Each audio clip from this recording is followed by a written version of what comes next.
Bonjour à tous, donc c'est Isabelle et comme annoncé dans une précédente vidéo, je vais vous présenter aujourd'hui, on va rentrer dans le vif du sujet, je vais vous présenter ce qu'est le Mindful Eating, la pleine conscience alimentaire. Donc en fait, j'ai un peu la pression, ça m'intimide un petit peu, on va faire au mieux. J'avais vraiment envie d'essayer de vous présenter ça un peu autrement pour vous montrer la simplicité, en fait, d'accessibilité et la simplicité qu'on peut acquérir en faisant cette pratique d'alimentation en pleine conscience. Parce qu'en fait, il y a beaucoup de gens qui pensent que c'est inaccessible, que c'est très intéressant, mais que c'est inaccessible pour eux. La difficulté de changer, le manque de temps notamment. Donc j'espère que je vais réussir à vous montrer cette richesse de la simplicité qui est quelque chose de très important pour être à l'aise dans notre vie. On va commencer par faire un petit point. Donc, je regarde mes notes, hein. Comme je vous ai dit, je suis un peu intimidée. Mais on va commencer par faire un petit point sur la pleine conscience en général. Donc, la pleine conscience, c'est un protocole de réduction du stress. Enfin, le protocole de pleine conscience créé par John Kabat-Zinn dans les années 70 aux États-Unis. Puisque la pleine conscience générale, à la base, c'est une méthode de méditation et qui est liée à beaucoup de courants spirituels, comme je l'ai déjà dit. Mais donc, John Kabat-Zinn a créé ce protocole dans les années 70. À la base, il s'adressait à des personnes très malades, en fin de vie, souffrant de cancers très importants, en chimiothérapie, dont l'issue n'était pas certaine. Et pour travailler sur ce retour à soi-même qu'on est obligé de faire quand on atteint la fin de notre vie. Donc, ça s'est ensuite élargi, c'est passé dans tous les domaines d'activité, notamment l'entreprise, c'est très connu, l'éducation, les enfants, et l'alimentation, entre autres. Voilà. Et donc, en fait, la base de l'alimentation, ça va travailler sur, excusez-moi, la base de la pleine conscience, ça va travailler sur l'instant présent. On considère, même si on est lié au passé, vous avez des souvenirs et la minute d'avant, vous vous en souvenez, vous la vivez, vous êtes encore dans cette énergie et on projette sur le futur. Et puis bon, souvent on a des engagements, des crédits, des enfants à éduquer, etc. Mais là, on va considérer, pour être en lien avec soi-même, ni le passé, ni le futur. Et on va se connecter à l'instant présent qui est naturellement, cette connexion, elle est naturellement en nous. Donc, ça, c'est le deuxième point très important, le prérequis qu'il faut absolument assimiler, être certain de ça pour commencer une démarche dans la pleine conscience. Tout est en nous. On a tout en nous pour évoluer et améliorer notre vie et la faire rayonner comme on le souhaite. Alors, avec l'aide de la respiration, on va travailler avec trois aspects importants. Les sensations corporelles, comment je suis, comment je sens mon corps, comment je suis à cet instant. Les pensées, comment mon esprit travaille, comment je l'alimente, comment je suis dans le concept mental. Et le cœur. Donc le cœur, c'est l'émotionnel, c'est l'affectif. Alors ça, c'est des choses qui vont souvent être un peu plus dures à aborder, mais néanmoins nécessaires. Et en fait, il y a deux notions essentielles dans la pleine conscience. La première, pour moi, qui est très importante, c'est que votre expérience, notre expérience, elle est unique et elle est intime. Et ça amène en fait à la deuxième notion, c'est qu'il n'y a ni bon ni mal, ni bien ni mauvais. En fait, notre expérience, elle nous appartient et on n'a pas à la juger, ce qu'on fait en général tout le temps. Et là, avec la pleine conscience, on va apprendre à simplement être l'observateur. Et c'est ça qui va nous faire prendre un recul avec nous-mêmes, avec nos concepts et pouvoir agir dessus. D'où la réduction du stress. Voilà, donc parce que bon, mauvais, tous ces concepts, ça amène de la culpabilité, ça amène des jugements, ou même si on se trouve super bon, ça peut amener de l'orgueil. Et là, on n'est plus à même de voir vraiment le chemin dans lequel on est. Ça, c'était un petit point rapide. Je vous laisse regarder. Maintenant, sur Internet, il y a beaucoup de bouquins, beaucoup de formations autour de la pleine conscience. Et puis, si vous avez des questions, vous pouvez m'écrire. Dans l'alimentation, dans le mindful eating, dans la pleine conscience alimentaire, c'est la même chose. On a ce principe très très important que tout est en nous. Et on va utiliser, pareil, le corps, les pensées et les émotions pour équilibrer notre alimentation et donc équilibrer notre bien-être. Donc, on va utiliser la pleine conscience pour créer, recréer, développer, stabiliser notre relation à la nourriture. En fait, le programme actuel, créé par Jeanne Chosenbey, une américaine aussi, qui est à la base pédiatre, qui travaille beaucoup avec les enfants victimes d'abus, notamment sexuels, et aussi responsable d'un monastère zen, a développé ce programme il y a maintenant, je dirais bien, peut-être une petite dizaine d'années. Ah oui, je peux vous montrer. Le premier bouquin qui est sorti en France, c'était celui-là, Manger en pleine conscience, avec un CD d'exercice. Et le second bouquin, c'est Réapprendre à manger. C'est le même, hein, qui a été juste un petit peu remanié. Et là aussi, il y a un CD d'exercice. Et en fait, c'est moi, c'est ma voix qu'on a pris pour voilà, refaire le CD. Donc moi, je suis formée sur base de cette formation développée par Jeanne Chosenbey. Donc à la base, c'est pour des personnes souffrant de troubles alimentaires qu'on dit importants, boulimie, anorexie, et pour les personnes souffrant d'obésité. Mais dans la société actuelle, le stress et le stress alimentaire, ça concerne beaucoup plus de monde. En fait, beaucoup de personnes ont un souci avec l'alimentation sans forcément être en surpoids. En fait, on peut dire aujourd'hui qu'on ne sait plus manger. Pour beaucoup, on ne sait même plus cuisiner. On mange très vite, on mange beaucoup trop. Ça, c'est quelque chose qui commence à être avéré. On mange beaucoup de produits transformés. Et même sans être forcément des plats préparés, on mange des choses qui sont prêtes à être utilisées plutôt que de les faire soi-même, comme avant. Ou, enfin, il y a quand même des personnes qui fonctionnent comme ça, hein, il faut le savoir, dont moi. Voilà. On ne connaît plus les bases saines de l'alimentation. Mais bon, là, je fais une petite parenthèse. C'est pas obligé de tout cuisiner pour manger en pleine conscience, hein. Attention. On est saturé de messages contradictoires, même dans le bien manger, puisqu'aujourd'hui, alors là, ça se développe à fond. Il y a plein d'effets de mode qui sont pas mal parce que ça fait connaître, puis qui sont un petit peu extrêmes aussi, puisqu'il y a toujours un business derrière. Donc voilà. Et puis on est soumis aussi à de nombreux scandales sanitaires. Donc il y a beaucoup de gens qui ne savent plus quoi acheter, comment acheter, et qui en fait vont juste fonctionner avec leurs habitudes. Et on sait aussi que les procédés industriels éliminent notamment beaucoup de vitamines, de minéraux. On ne mange pas quelque chose de vivant.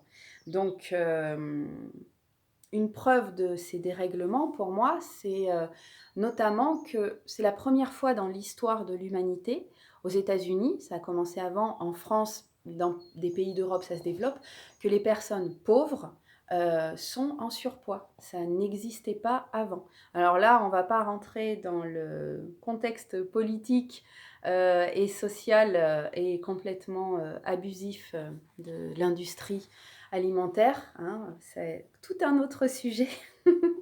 Mais c'est néanmoins une réalité. Et quand on voyage un petit peu, on peut voir que c'est pas encore partout dans le monde comme ça. Je peux vous assurer que, en général, dans les pays en soi-disant voie de développement, les pauvres restent maigres. Et le surpoids des personnes pauvres en Europe ou aux États-Unis n'est pas un surpoids de santé, c'est pas un petit enrobage, voilà, quelques kilos en trop, ou avec l'âge, on s'arrondit. C'est pas du tout ça. Les gens sont gonflés et développent beaucoup de maladies, même très rapidement. C'est vraiment quelque chose qui est flagrant dans notre ère actuelle. Il est aussi, pour moi, complètement incroyable de remarquer à quel point le budget alimentation est passé loin, loin derrière d'autres budgets. Alors là, je ne parle pas de l'essentiel, hein, comme avoir un logement, etc., mais comme le budget sur la technologie. Je vois énormément de gens qui ont des téléphones hyper performants et qui font leurs courses dans les discounts alimentaires. Là, c'est pareil, aucun jugement, mais c'est une réalité aujourd'hui. Donc, et vous vous en êtes où là-dedans? Est-ce que vous vous sentez parfois comme coupé de vous-même, en inconnexion, en non-connexion avec vous-même? Le repas, est-ce que c'est un moment où vous prenez soin de vous, où vous vous mettez en retrait de la vitesse du monde? Donc, dans la formation, il y a tout un aspect qui parle des familles, hein, parce que bien sûr, il y a des gens qui me disent: «Ouais, mais moi, j'ai les enfants, j'ai les machins, je ne peux pas manger en pleine conscience». Donc, ça, on y viendra. Mais, est-ce que vous ressentez pleinement, quand vous mangez, les bienfaits corporels, physiologiques et émotionnels de ce que vous mangez? Est-ce que vous vous sentez complètement nourri? Donc, avec la formation Mindful Eating, on va apprendre en fait à vivre en lien avec cette capacité fondamentale et innée qui est de connaître ce qui est bon pour nous. C'est quelque chose, voilà, comme je l'ai dit et je vais le redire, qui est là, qui est simplement là et duquel on est coupé. Alors, je vais développer un tout petit peu après. En fait, dans la formation, on va notamment travailler sur les différentes sortes de faim. Donc, il y en a 7 qui sont recensées. Il y a les yeux, il y a la bouche, il y a le nez, il y a l'estomac et les cellules, qui sont les 2 seules sortes de faim qui sont nécessaires à notre survie. Après, il y a la faim mentale et il y a la faim du cœur. Et donc là, on aborde aussi un important travail sur l'estime de soi. Après, on va travailler avec les 2 types d'injonctions auxquelles on a été soumis. Il y a notre histoire familiale et il y a ce que l'on porte dans nos gènes. Et en fait, il y a les injonctions de la société dans laquelle on vit aujourd'hui et qui sont poussées à l'extrême. Dans les courants spirituels anciens, en fait, le mindful eating, manger en pleine conscience, c'était quelque chose de naturel. Et on mangeait même dans la méditation, on est invité, mais ce n'est pas quelque chose qui est forcé, à manger moins, à manger différemment pour développer la méditation, les expériences de méditation. En fait, le mindful eating, on n'a rien inventé, mais c'est quelque chose qui est réinventé aujourd'hui parce que notre société l'exige en fait. On est poussé dans des extrêmes où on perd notre santé et où on perd justement cette capacité à connaître ce qui est fondamentalement bon pour nous. Et donc, c'est le propos de l'alimentation en pleine conscience et de la pleine conscience générale. Se retrouver soi-même et rayonner avec ça.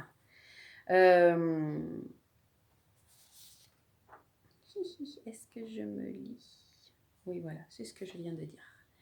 Donc, on va aussi travailler sur les notions de faim et de satiété, qui sont là encore complètement bouleversées par les rythmes de vie que l'on s'inflige.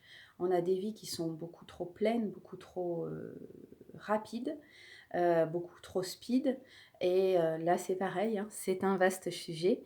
Mais par exemple, il faut savoir qu'un enfant, dans sa petite enfance, donc jusqu'à 3-4 ans, il sait exactement quand s'arrêter de manger, quand il en a en suffisance. Nous, tous nos codes sont complètement perturbés, tous nos signaux, on ne sait même plus forcément les entendre. Et du coup, on se retrouve avec des dérèglements, et pas forcément de poids, mais aussi des dérèglements digestifs. Nombre de gens souffrent de troubles digestifs et prennent en plus des médicaments allopathiques pour essayer de combler ça, plutôt que de se dire, tiens, qu'est-ce que je pourrais changer dans mon alimentation ou dans ma façon de me relationner à mon alimentation.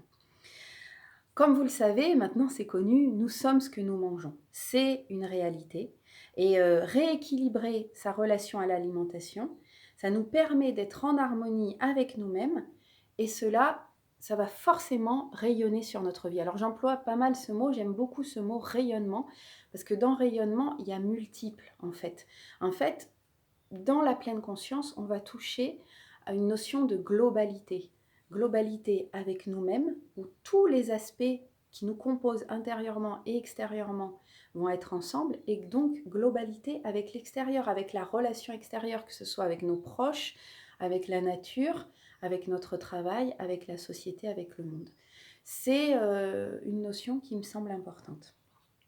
Alors, il y a beaucoup de gens qui me disent: «Ah, mais c'est génial, ça m'intéresse vraiment ce que tu fais, j'en ai vraiment besoin, dans ma vie, mais pour moi, c'est pas possible». Pourquoi c'est pas possible? «Ah, mais parce que, j'ai pas le temps, je peux pas, c'est trop compliqué, puis je suis trop attachée, à ce que je mange, même si je sais que c'est pas bon pour moi». Ça, je l'entends énormément. Je sais, mais. Puis moi aussi, hein, je le dis sur d'autres choses. Et en fait, là, on est face à la peur d'enclencher le changement et de sortir, la peur de sortir de notre zone de confort. Vous connaissez bien ce terme, j'imagine, et on a tous des zones de confort que dans la vie, petit à petit, on doit repousser pour aller voir autre chose et fonctionner autrement, si ça nous apporte plus de joie, plus de sérénité, plus de bonheur. Pour moi, c'est un peu comme un jardin qu'on a devant notre appartement, une petite cour avec des petites plantes, un petit arbre. Et c'est super, on est super content d'avoir ce petit coin de verdure alors qu'on habite par exemple en ville. Et puis un jour, on se retrouve là, comme juste à côté de chez moi, un champ immense avec des arbres, des petits buissons, différents arbres disséminés avec l'herbe un peu haute, belle et verte. Et on se dit, waouh, incroyable! Moi, je croyais que la verdure, c'était mon petit jardin. Et en fait, avec l'alimentation en pleine conscience, c'est pareil. Avec la pleine conscience en général, c'est pareil. On a l'impression d'avoir un certain espace, une certaine relation avec nous-mêmes. Et en creusant un peu plus loin avec ces méthodes, on va découvrir quelque chose de tellement vaste qui est là et à quoi, à quelque part, on ne s'attendait plus. Bon, je vais avancer. Comme je vous ai déjà dit, je suis assez digressive. Et donc voilà, beaucoup de gens me disent donc que c'est pas possible pour eux, mais en fait, il y a juste cette notion, enfin c'est plus qu'une notion, il y a ce premier pas à faire. Bien sûr, il y a un engagement à prendre avec soi-même, mais qui va découler, cet engagement, il va découler en fait de notre motivation et du sens qu'on va trouver à faire ça. Et de là, on va développer des nouvelles habitudes et en fait, c'est un cercle vertueux qui se met en place. Et ce qui est vraiment fort quand même, parce que cette notion d'engagement, j'y tiens. Moi, je ne vends pas de formule magique, je le répète à chaque fois, mais c'est que les bénéfices sont rapides. Et ça, c'est assez incroyable. Il faudrait que je vous apporte des petits témoignages d'autres personnes que moi, mais quand on s'y met, ça change vite. Après, il faut continuer, ça c'est sûr, hein. Mais voilà. En fait, il y a vraiment pour moi une notion qui est merveilleuse, mais qui fait très peur. C'est la notion de responsabilisation. En fait, les méthodes de pleine conscience, et donc dans le mindful eating, on revient à être responsable de soi-même. Pour moi, et je vais essayer de ne pas m'embrouiller, pas trop digresser, la société dans laquelle on est aujourd'hui nous déresponsabilise totalement. On nous impose tellement de choses, et vous voyez par rapport à la loi maintenant, par exemple, au lieu d'être en confiance avec ceux qui appliquent la loi, on a toujours peur de ce qu'on a fait, de la punition, de ce qui va se passer. Ça se passe comme ça. Voilà, bon, je vais pas trop m'étaler. Mais en fait, on nous enlève notre responsabilité, on nous enlève petit à petit notre libre arbitre et notre capacité à agir. Et avec l'industrie alimentaire, pour recadrer, on est sursoumis à ça. On est sursoumis d'injonctions, de produits. Quand vous allez dans un supermarché et que vous voyez les rayons, le nombre de produits pour des jus de fruits, pour du thé, alors que c'est tellement simple d'avoir un petit buisson de romarin et de se faire sa tisane. Bon, voilà. C'est pareil, hein, il n'y a aucun jugement. Dans l'alimentation en pleine conscience, il faut savoir, il n'y a pas de jugement. On ne va pas dire ça c'est mal, tu ne dois pas t'acheter du thé, tu dois te faire que du romarin. C'est pas du tout ça. Mais c'est pour vous montrer un petit peu l'exemple de où on en est aujourd'hui. Donc, si vous êtes, par exemple, en surpoids, un peu, beaucoup, toujours au régime, que vous connaissez par rapport au poids, ce phénomène du yo-yo. On prend, on perd, on est content, on reprend tout, on reprend plus. Si vous connaissez le foutu pour foutu, j'essaye, je veux m'engager, mais c'est trop dur, ça marche pas, je prends pas soin de mon cœur, de mes émotions, allez, foutu pour foutu, j'arrête et puis je plonge dans les autres extrêmes. Si vous êtes toujours au régime, même si vous n'avez pas forcément de problème de poids, enfin, pour vous, vous en avez. Mais voilà, extérieurement, peut-être les gens autour de vous vous renvoient que vous n'êtes pas forcément trop gros ou trop grosse. Voilà, mais toujours au régime. Donc, surpoids, toujours au régime. Si vous avez des intolérances importantes, des allergies, parce qu'aujourd'hui, voilà, avec l'industrie alimentaire, comme je dis, on ne sait plus trop comment manger, on ne sait plus quoi manger, ce qui est vraiment bon pour nous. Si vous avez une mauvaise digestion, un mauvais sommeil, des problèmes importants de peau, Si vous êtes en transition, que vous voulez manger moins de viande, que vous ne savez pas trop comment faire, quoi manger, parce qu'un régime végétarien, c'est important, et encore plus végétalien, d'avoir un régime équilibré. Si vous commencez à sortir de l'industrie alimentaire, mais que vous ne savez pas trop comment faire, si vous êtes toujours stressé, tendu, si vous vous sentez, comme je disais, déconnecté de vous-même, plutôt triste, ou tout simplement si vous êtes en recherche d'harmonie, de bien-être, mais cette formation, la formation que je propose, elle est pour vous. Et pour ma part, en vous accompagnant dans cette formation, je vais vous apprendre à retrouver votre intuition et à lui faire confiance. En fait, ce n'est pas moi qui vais faire quelque chose, je vais simplement vous accompagner pour le faire.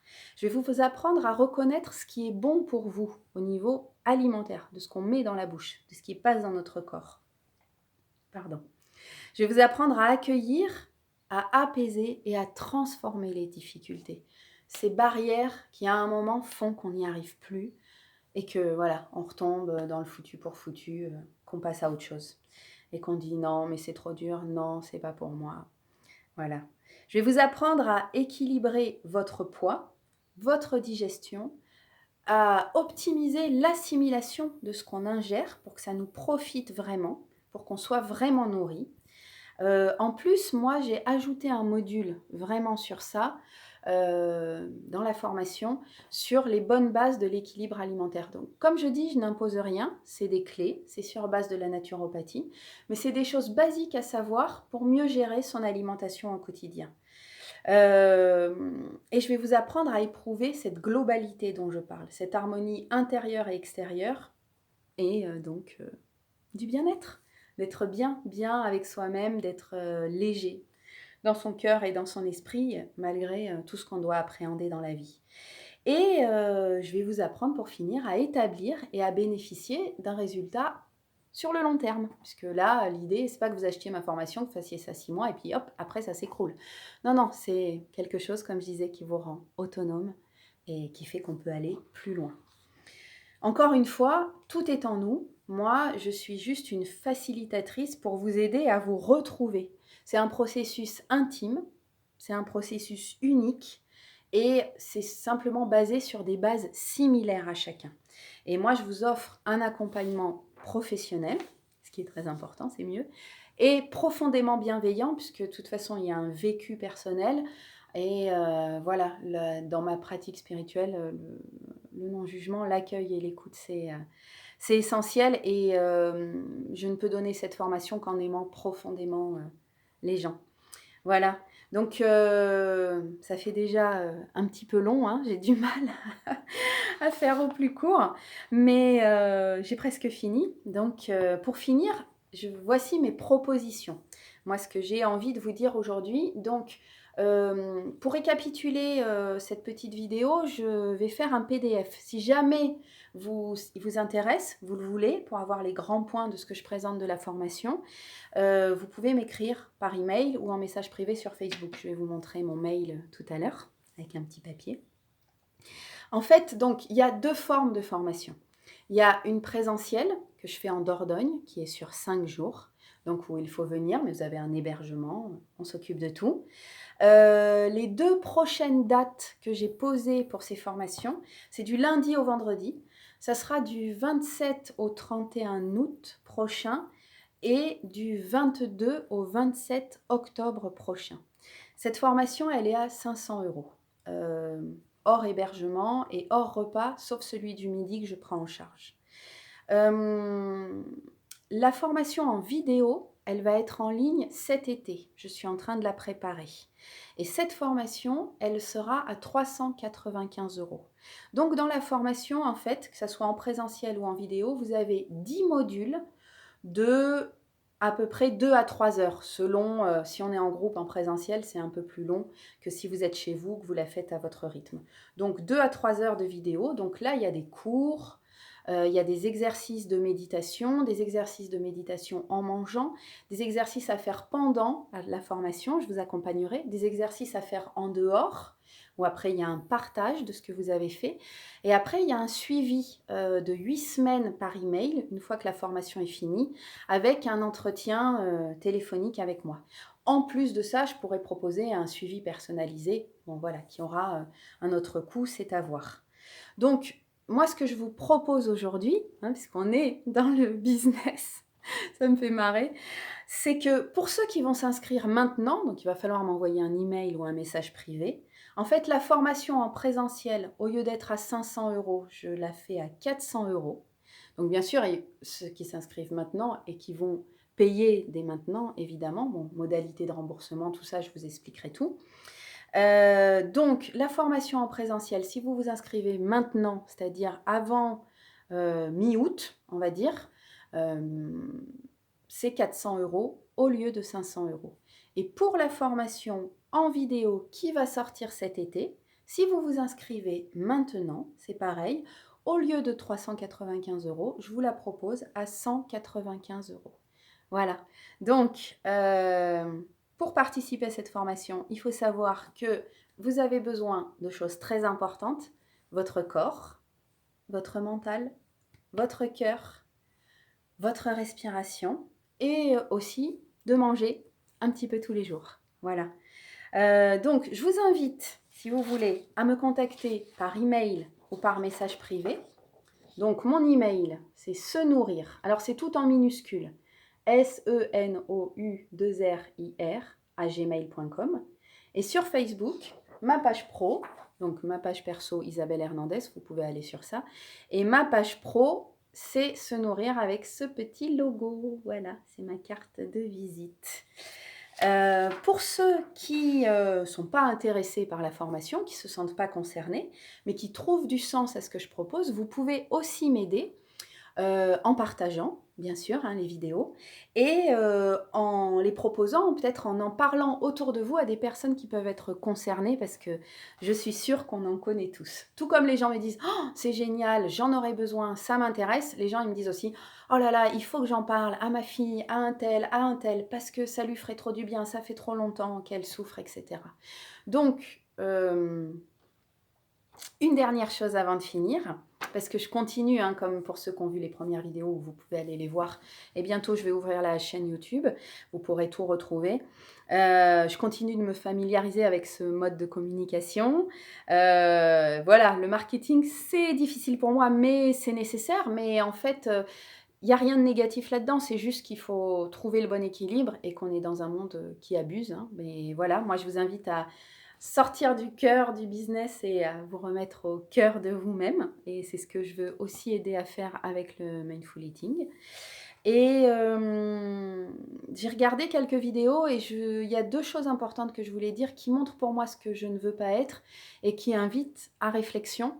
J'ai vu une vidéo avec deux personnes qui en fait ont repris tous les concepts de la pleine conscience et qui ont mis le mot plaisir. Plaisir, plaisir, plaisir surtout.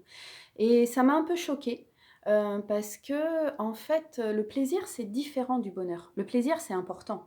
Il faut prendre du plaisir, bien sûr, à ce qu'on fait, mais le plaisir, c'est quelque chose de relatif.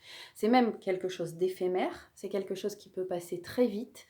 Et on ne peut pas rencontrer que du plaisir dans la vie, c'est pas possible. Et en plus, justement, quand on n'est pas vraiment connecté avec nous-mêmes, il y a beaucoup de notions de plaisir qui sont erronées, voire même dangereuses pour nous. Le bon exemple, c'est l'alcoolisme ou la drogue, mais bon, la dépendance aux réseaux sociaux, etc. etc. Voilà, le bonheur, en fait, bon, on pourrait faire un grand débat sur ça, parce que moi je pense que, vu comment va le monde, si on n'est pas trop égoïste, on ne peut pas être complètement heureux, mais un bonheur intérieur, une stabilité intérieure, une harmonie intérieure, c'est quelque chose qui est plus important à rechercher. Même, on ne va pas cracher sur le plaisir, attention, c'est pas ce que je dis.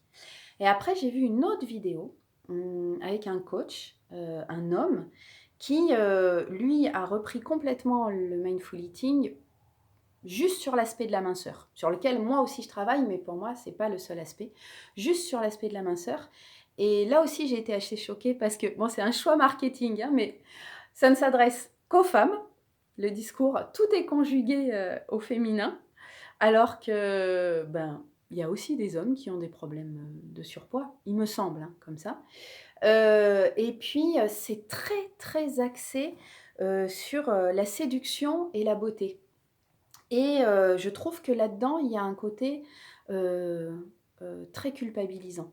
Et en fait, bon, je vais pas trop développer parce que j'ai pas à parler de cette personne, hein, mais il y a des gens qui ont des problèmes alimentaires qui ça n'est vraiment pas lié qu'au poids et le problème avec l'estime de soi que l'on va toucher avec la faim du cœur et et bien au-delà de la notion de beauté. Parce que moi, je vois énormément de personnes avec ce travail, des belles personnes qui se trouvent absolument pas belles et qui sont pourtant plastiquement, beaucoup plus, jolies que moi, mais qui ont, un blocage sur un truc de leur physique ou autre. Donc ça me semble un peu restreint et dangereux de ne passer que sur cet aspect et juste le petit côté rigolo, c'est que donc il parle beaucoup de la graisse du ventre et des cuisses.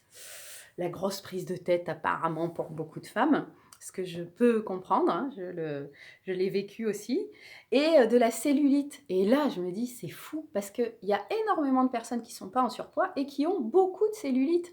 Alors voilà, je voudrais juste rouvrir. Mindful eating, c'est beaucoup plus vaste que ça et très, très simple une fois qu'on a enclenché le premier pas. Voilà, et du coup, ça me fait dire que la connexion humaine avec votre formateur est très importante.